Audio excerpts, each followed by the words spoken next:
Yun, magandang araw po sa inyong lahat. Welcome po sa Makapili TV. Ito po ang topic natin ngayon pagkatapos nga pong tumistigo o magbigay po ng mga pangalan ang mga diskaya kung sino-sino po yung mga sangkot, yung mga kumikikbak sa kanila. Sila po ay inibitahan ngayon sa House of Representatives para doon naman sila imbestigahan at the same time para kastiguhin na rin dahil nga ang mga isiniwalat nilang mga pangalan ay puro mga congressman, mukhang hindi po nagustuhan ng mga congressman ngayon na bakit sila lang yung idinadawit sa issue ng flood control scam dito sa DPWH. Gusto nila dito i-mention na kailangan magkaroon din ng senador na madadawit sa scam na to kasi nasisira ang pangalan ng mga congressman dahil kahit nung mga nauna pa, 'di ba nag-iiyakan sila kapag ang sinasabi House of Representative lang, mga congressman lang, nasisira daw yung image nila. Kaya umiiyak sila, Abante, si Richard Gomez, wag naman daw lahatin yung mga congressman kasi may mga congressman naman na hindi naman sangkot sa scam na yan. Pero bakit yung iba hindi naman umiiyak? Pero dito sa nangyari kasing hearing ng House of Representatives, parang naguguluhan sila at hindi nila malaman bakit ah, walang resibo o wala man lang ledger o ebidensya na nagsimula yung scam ng flood control sa mga nakarang administrasyon, particular sa mga Duterte. Kasi nagtataka sila bakit yung ledger ni Diskaya nag-start lang ng 2022 hanggang 2025. So ano daw nangyari doon sa mga nagdaang administrasyon, bakit wala silang maibigay na pangalan na kumikikback din sa flood control. Ngayon, sasagutin po yan ni Katunying itong tanong ni Terry Redon, pero pakinggan po muna natin yung sinasabi niya kasi hindi niya hindi niya maarok na bakit daw sa panahon ni Bongbong Marcos lang nag-start yung pagkuha ng kickback na napakalaki. Kaya yung nangyayari ghost project sa flood control, mga substandard. So ito, sasagutin ni Katunying pero bago ang pagsagot ni Katunying, pakinggan po muna natin ano yung ipinagtataka ni Terry Ridon na bakit sa nag-start na ng 2022. Pero syempre, bago ang lahat, kung hindi ka pa nakasubscribe sa Makapili TV, baka pwede naman pakipindot po muna yung subscribe button at the same time, palike na rin po ng video. Wala naman pong bayad dyan, kaya pindot na. So ito, pakinggan po natin yung kanyang pagkalito or kanyang pagtataka. Bakit sa panahon ni Bongbong Marcos na nagsimula yung talagang garapalang pananamantala sa flood control ng DPWH. Una, ang daming mga kongresistang binanggit. Di ba? Parang okay, di sige. Nakaupo, hindi na nakaupo. Pero nakakapagtaka na malaki kayong kontratista sa panahon ng gobyerno ni President Noynoy Aquino.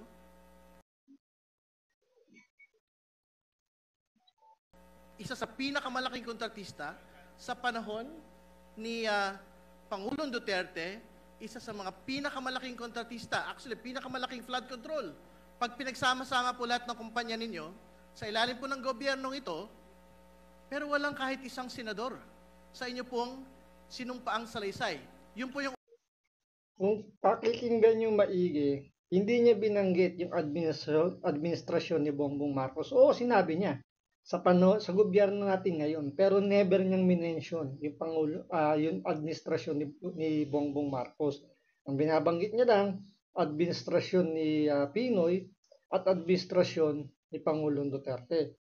Pero bakit hindi niya mabanggit na bakit ngayon sa administrasyon lang ni Bongbong Marcos lumabas yung ledger mo na hanggang 2022 lang at bakit walang pangalan ng mga senador sa mga tumatanggap ng kickback. Yun ang gusto mangyari dito ni Terry Redon. Yun po yung una. Pangalawa, sabi po ninyo kahapon, walang ledger kayong hawak sa listahan bago 2022. Wala hong naniniwala sa'yo kasi ang yabang nyo nga ho, as far back as the Aquino administration, andun kayo sa top contractors po. Ibig sabihin, hindi ho maniniwala yung tao na the same modus operandi that you have been doing, that you had stated in that affidavit, is not being implemented in the previous Duterte administration and in the previous Aquino administration.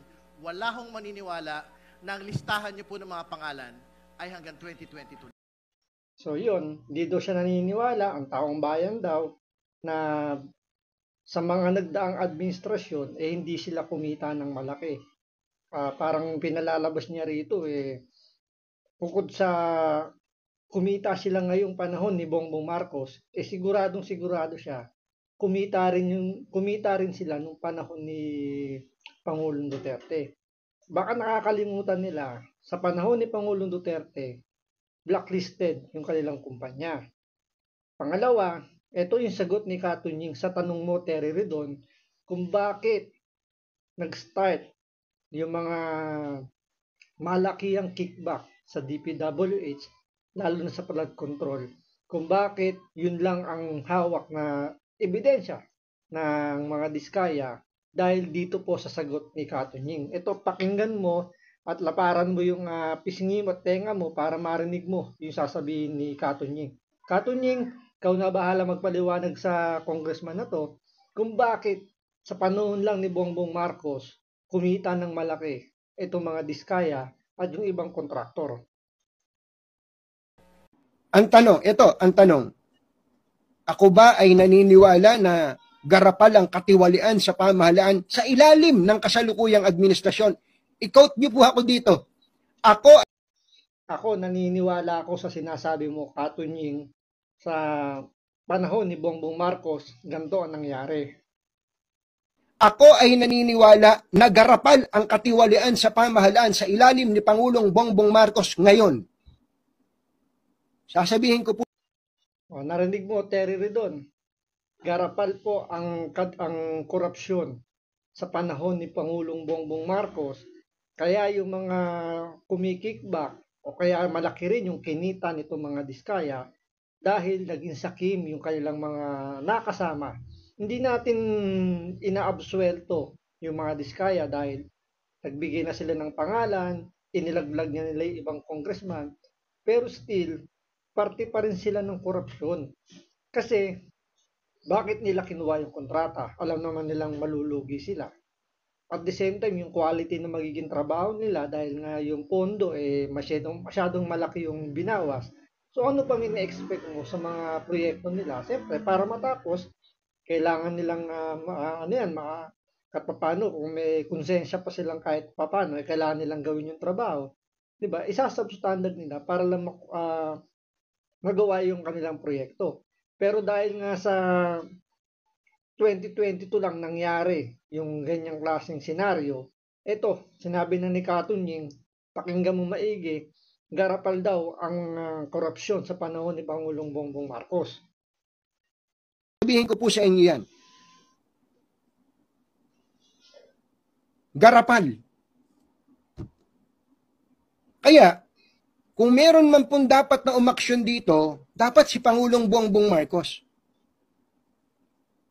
Si Pangulong Bongbong Marcos should act immediately. Ngayon na. Dapat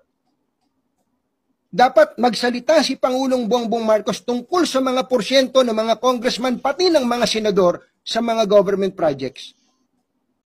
Ang problema, Katunying, wala nang alam yung presidente natin. Hindi nga niya alam na sandamakmak ang flood control project kahit ilang beses nang sinasabi sa kanya. Panahon pa na magkasama sila ni Vice President Sara Duterte, sinasabi ng may korupsyon. Di ba may nanghingi nga raw sa kanyang congressman, ina-arbor yung budget ng ng DepEd. Ngayon, di ba kayo nagtataka bakit ang DepEd hindi nila mahabol-habol yung kanilang backlog sa mga classroom? Bakit may mga eskwelahan pa rin na talagang kailangan na ng improvement pero walang nangyayari? Dahil nga ina-arbor ng mga congressman. Pero si Bongbong Marcos hindi pa rin niya alam. Hanggang ngayon, naggagalit-galitan pa rin siya para lang masabing meron siyang ginagawa. Pero kinukonsinti pa rin niya yung kanyang pinsan. Di ba sabi nga ni Katunying, dapat ngayon pa lang may gawin na siya. Pero hanggang ngayon, wala pa rin ginagawa si Bongbong Marcos. Patuloy pa rin yung pinsan niya at yung kanyang alagad na si Saldico. Yung sinasabi nila, tandem daw yung dalawa, parang riding in tandem yung dalawang yan eh. Hanggang ngayon, di ba, sabi nga ni Chis Escudero, dati hindi nababanggit pero ngayon na-expose na doon sa nangyaring Senate hearing. Kaya nga sabi ni Senator Chis Escudero, the name that cannot be mentioned, na-mention na.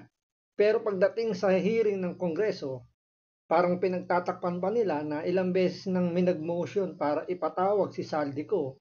Hinaharang, lalong-lalo na ni Abante, hinarang yung motion para hindi mapadalo si Saldico kasi daw nasa ibang bansa nagpapagamot dahil namamagaro yung mga bulsa, mukhang punong-puno na at hindi na kinakaya, nagpa-check up na sa Amerika para makatakbo sa kanyang pananagutan.